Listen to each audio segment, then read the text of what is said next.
Hi, this is Esther Audia from Bible Study Buddy. Thank you so much. Apparently, this is to the community, but thank you so much for getting us to over 100 subscribers in less than 48 hours.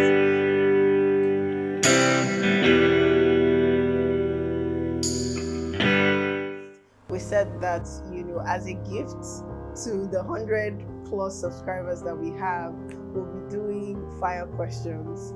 I kind of feel like that was a mistake because some people started sending jam questions and like part A, part B, part C, and all of those stuff. But yeah, so many people sent in like Bible study questions and all that stuff, and we'll be diving into that in this is it episode? Is that episode? But in this video, vlog, video, YouTube post. I don't know what to call it, but you get the point. Okay, awesome. So I've seen some questions and I have not seen some questions, but I will read the questions and then we'll go right into it. So the first question: I don't like studying the Old Testament. How can I enjoy it? How does it benefit me? This is quite an interesting question. A lot of people don't like the Old Testament. That's the truth. Last night I was talking to someone and she was asking me about the commandments, about the laws of Moses and the laws of God. And, it was just really complicated. But then it kind of made me realize that a lot of us don't actually like the Old Testament for so many reasons. One, we try to put in Western 2021 into the Old Testament, and then when we try to do that and it doesn't work, it kind of makes us frustrated, and we just don't get it. And then for some people, when we're reading the books of the prophets, like maybe Ezekiel, some people don't like Ezekiel, they think he's such a snob, and he's like, he was such an arrogant man. Some people don't like Isaiah. Some people don't like Jeremiah. Some people don't even like reading Lamentations. Like, why? I'm not lamenting, I'm not sad or anything like that. Some people actually enjoy the book of Psalms because for some reason Psalms always makes us feel like it's he's swearing at our haters, which is actually not the point. And so when we try to put in 2021 Western culture into the Old Testament, it makes it very frustrating. So it kind of makes people uninterested. And then there's also the place where in the church there is the ideology that the Old Testament is separate from the New Testament. So we have this thing where we talk about the Old Covenant and the New Covenant, but then when we don't realize that the Old had to make way for the New, and the New is built upon the Old, right? It kind of informs the kind of theology that we have. So how do we approach the Old Testament in such a way that it is enriching, it is profitable to anybody? First of all, we have to take away our biases. So we have to realize that we're reading history, we're reading people's realities. It was real to them. They had a past, they had a present, and they had a future. And when we start to look at it that way, let that be the premise upon which we study the Old Testament. It will make such a huge difference.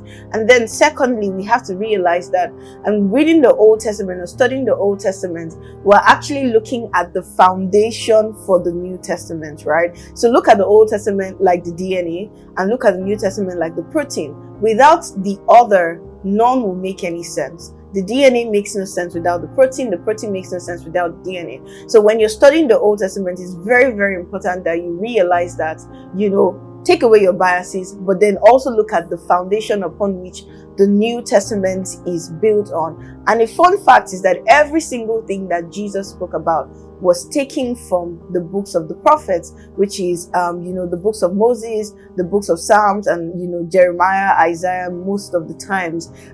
Also, Paul's letters, they seem very complicated because a lot of things that he said were built upon the Old Testament, or which was called the Torah or the scriptures, at the time and even up until now. So, if you don't like the Old Testament, maybe you should look at the fact that you're looking at it in a very biased or through a biased lens. So take away your bias. Approach it like you've never heard about it before. You've never read the stories before. You don't know anything about these people, and you really want to understand what they were experiencing and how God was working with them and through them. And then in that way, you should also look at it or have a mindset of, I'm looking at a foundation. And in order for me to understand the structure of the building, I need to spend time understanding the foundation. I really hope that helps. Yeah. So the second question, same thing. How can I study the Old Testament? Take your time. Like, slow down. Actually slow down. It will interest us to know that, Genesis 1, that is so popular, is one of the heaviest books in scriptures. And what has deprived us from seeing the richness of the wealth of that book is the familiarity that we have with it. The Psalms is such a powerful book. The priestly blessing by Aaron. You see that playing out again in Psalm 67 verse 1 to 3. So there's so many things happening in the Old Testament, and the first and most important thing is to slow down, acknowledge that you don't know, and again and again and again. I know I've not said it, but then I'm saying it again because in my mind I've said it right. Engage the Holy Spirit, because He is, and is the very force of nature that was from the very beginning, that the first word was written. He's the best person to help us make sense of what was written in scriptures. There are so many study materials that I will also recommend. I will recommend the commentaries by Craig Keener, Keener.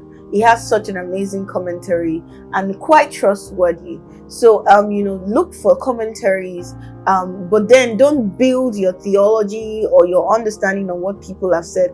Use the things that people have said as a key to access the things that God will teach you moving forward. But again, slow down.